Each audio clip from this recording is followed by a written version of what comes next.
dalam rangka mendorong perguruan tinggi dalam merintis dan terus melakukan inovasi-inovasi pembelajaran berbasis jejaring atau network education untuk mewujudkan kebijakan merdeka belajar kampus merdeka, mendukung pencapaian IKU atau indikator kinerja utama perguruan tinggi, dan menjawab tantangan revolusi industri 4.0, Direktorat Jenderal Pembelajaran dan Kemahasiswaan Kementerian Riset, Teknologi, dan Pendidikan Tinggi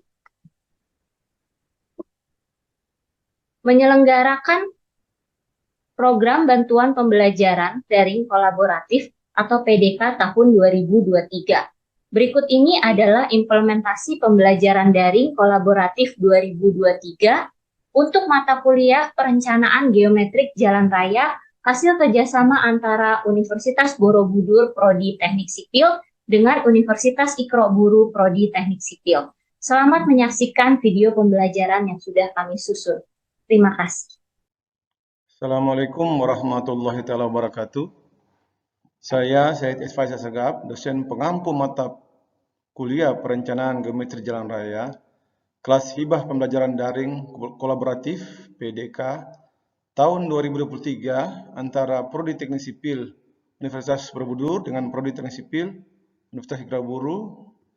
Berikut kami tampilkan video berjudul Koordinasi alinyemen vertikal, alinyemen horizontal, dan penomoran panjang jalan stationing. Desain geometris jalan merupakan desain bentuk fisik jalan berupa 3 dimensi untuk mempermudah dalam menggambarkan bagian-bagian perencanaan. Bentuk fisik jalan tersebut digambarkan dalam bentuk alinyemen horizontal atau trase jalan, alinyemen vertikal atau penampang manjang jalan, dan potongan melintang jalan. Seperti yang kita lihat pada gambar satu berikut ini. Di antaranya ada bahu jalan dan juga saluran.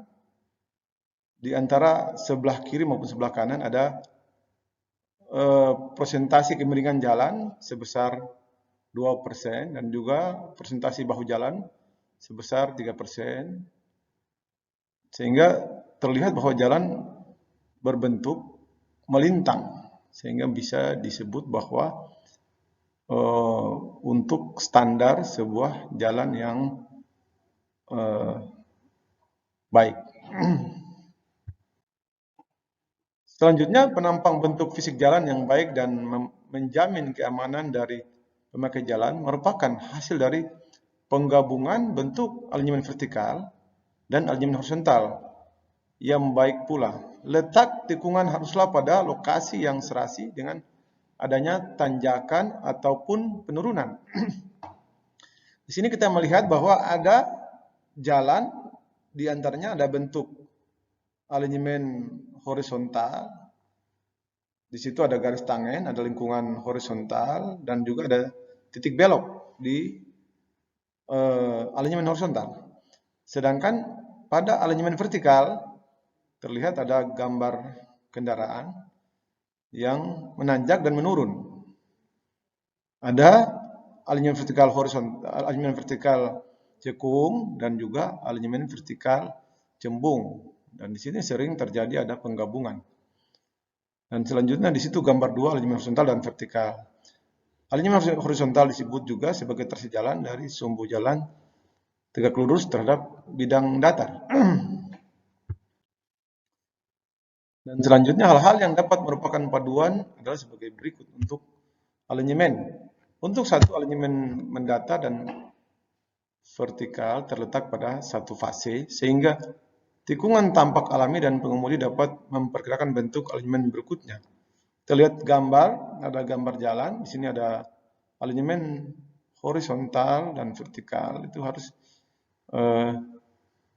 dibuat secara alami sehingga mengamankan untuk si pengemudi. Itu gambar adalah gambar 3 lingkungan vertikal horizontal yang terletak pada satu fase. Untuk berikutnya, jika tikungan horizontal dan vertikal tidak terletak pada satu fase, maka pengemudi sukar memperkirakan bentuk jalan. Selanjutnya bentuk jalannya terkesan patah Seperti gambar ada jalan yang kelihatan seperti patah, itu gambar 4, itu lingkungan vertikal horizontal terletak pada satu fase. Yang berikutnya ada kedua, tikungan yang tajam sebaiknya tidak diadakan di bagian atas lingkungan vertikal cembung atau di bagian bawah lingkungan vertikal cekung, karena itu juga tidak nyaman bagi pengemudi. Jadi gambar 5 ini adalah tikungan letak di bagian atas lingkungan vertikal cembung. Jadi kombinasi yang seperti ini akan memberikan kesan terputusnya jalan yang sangat membahayakan pengemudi. 3. Pada jalan yang lurus dan panjang sebaiknya tidak dibuat lingkungan vertikal cekung. Jadi ada jalan horizontal, alignment horizontal ini, itu apabila tanjakan maka jangan sampai dibuat lingkungan vertikal cekung yang berbahaya dalam hal jarak pandang. Lingkungan vertikal cekung pada jalan yang relatif lurus dan panjang ini harus dibuat sedemikian rupa desainnya sehingga tidak membahayakan pengemudi. Terus berikutnya adalah kelandaian yang landau dan pendek sebaiknya tidak diletakkan di antara dua kelandaian yang curam sehingga mengurangi jarak pandang pengemudi. Selanjutnya adalah tentang penomoran stationing. Panjang jalan pada tahap perencanaan adalah memberikan nomor pada interval-interval tertentu dari awal pekerjaan. Nomor jalan atau STA jalan dibutuhkan sebagai sarana komunikasi untuk dengan cepat mengenal lokasi yang sedang dibicarakan. Selanjutnya menjadi paduan untuk lokasi suatu tempat. Nomor jalan ini sangat bermanfaat pada saat pelaksanaan dan perencanaan pekerjaan. Itu juga dari penomoran jalan tersebut diperoleh informasi tentang panjang jalan secara keseluruhan. Setiap pita jalan dilengkapi dengan gambar potongan melintang. Nomor jalan atau SDA jalan ini sama fungsinya dengan patok kilometer di sepanjang jalan. Perbedaannya adalah satu, patok kilometer merupakan petunjuk jarak yang diukur dari patok kilometer 0 yang umumnya terletak di ibu kota provinsi, kota ataupun kabupaten. Pada patok STA merupakan petunjuk jarak yang diukur dari awal pekerjaan proyek sampai dengan akhir pekerjaan. Yang berikutnya, kedua, patok kilometer berupa patok permanen dipasang dengan ukuran standar yang berlaku. Misalnya standar 50 atau 100, maka ditetapkan, atau 1 kilo juga bisa, kalau biasanya ditetapkan itu per kilometer, misalnya 1 kilo, 2 kilo, 3 kilo, 4 kilo, dan seterusnya. Beda dengan patok STA, merupakan patok sementara selama masa pelaksanaan ruas jalan tersebut. Misalnya pembangunan jalan, dibuat ruas jalan dari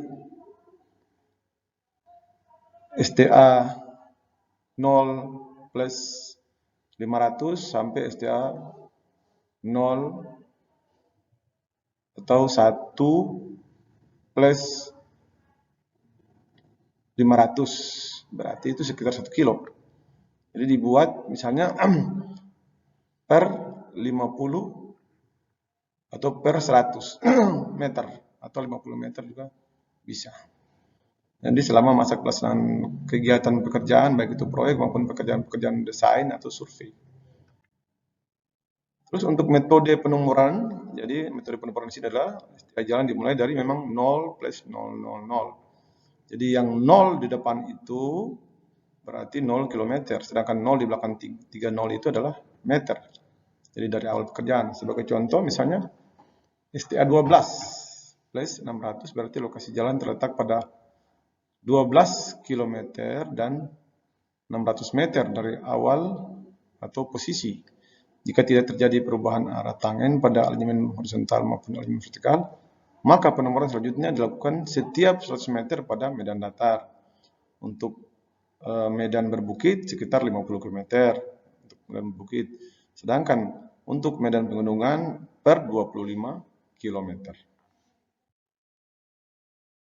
Sedangkan sistem penomoran pada jalan, untuk sistem penomoran pada jalan, pada tikungan penomoran dilakukan pada setiap titik penting. Jadi terdapat STA titik TC, STA titik CT pada tikungan jenis lingkaran sederhana.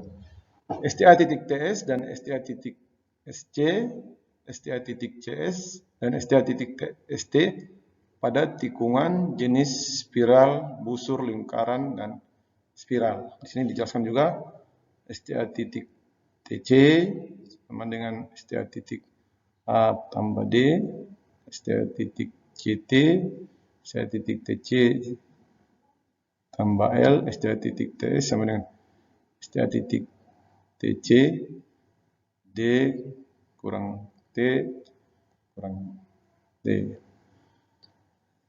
Selanjutnya,